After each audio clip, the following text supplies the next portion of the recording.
Hi there, I'm Suzette Kroll, registered dietitian. I'm your personal nutrition guide. In today's session, I want to talk about whole food protein shakes. In a previous session, I talked about protein shakes, either the ready-made kind or the protein shakes that you mix up yourself using protein powder in a blender. Today, I want to talk about whole food protein shakes. It may be suggested to you at some point to try a whole food shake, either because you're not tolerating the other shakes or you just certainly got sick of them.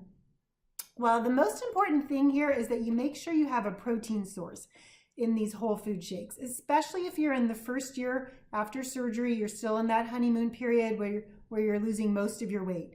Remember, that honeymoon period is when you need to make sure you're eating your 60 to 80 grams of protein or 100 grams if you're 6 foot or taller. You need to maintain that high protein intake all throughout the most of your weight loss period to help you feel full, to minimize hair loss, and to minimize muscle loss. So if you just blend up a bunch of fruit and vegetables, while it's certainly nutritious, you are going to be missing out on the needed protein in that weight loss period. So make sure you have a protein source. The best protein source in these whole food shakes is probably milk or yogurt.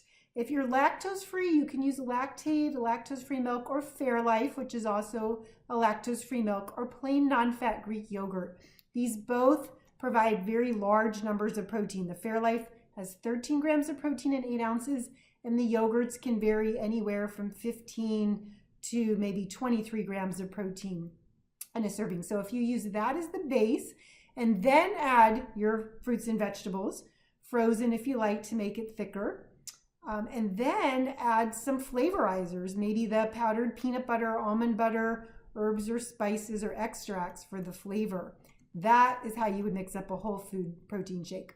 Now, I wanted to make a note here about those peanut powders, PB Fit, PB2, the almond butter powder. These are not protein powders per se. These are defatted, dehydrated peanuts or almonds. So they're just a powder form and they're much lower calories than their full-fat peanut butter, almond butter counterparts. So it's a way to get the flavor of peanut butter or almond butter in these shakes without all the calories. They do bring a little bit of protein with them, usually 5 or 6 grams of protein in a couple of tablespoons. So if you're adding up the math here, let's say you used a cup of Fairlife milk and some frozen strawberries and some 2 tablespoons of peanut powder, your math would then be 13 grams of protein from 1 cup of the Fairlife, and maybe 5 grams of protein from the peanut powder and none from the fruit. So you had 18 grams of protein in that whole food protein shake. And remember, your protein goal is 60 to 80 grams per day. So you'd still have to drink 3 to hit the minimum. So again, just make sure you have a protein source in these whole food protein shakes. If you just blended up the fruit or vegetables and a little peanut powder, a couple tablespoons, you're only going to be around 5 grams of protein. So you do need a pretty big protein source. One other thought, it's not up on this slide here, but tofu. You can blend up tofu, and that is a great protein source as well, and then use that as the base for the protein shake.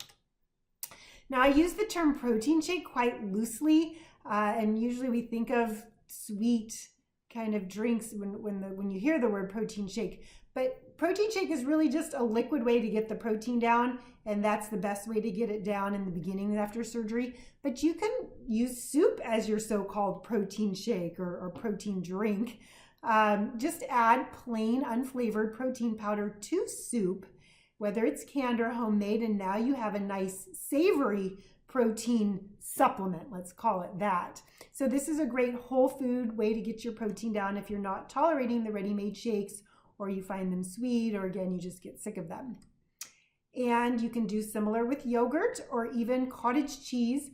Yogurt and cottage cheese will be the first textures that you add back in after surgery around the 2nd week.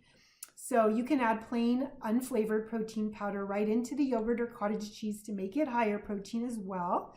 So with the plain Greek yogurt here, there's 18 grams of protein in it. Add a scoop of that Syntrax nectar protein, which is what's on the screen there. There's 10 grams of protein per scoop in that. So 18 plus 10 is 28.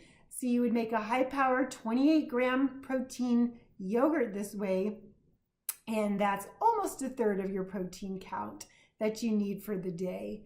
So that's another whole food way to get your protein down.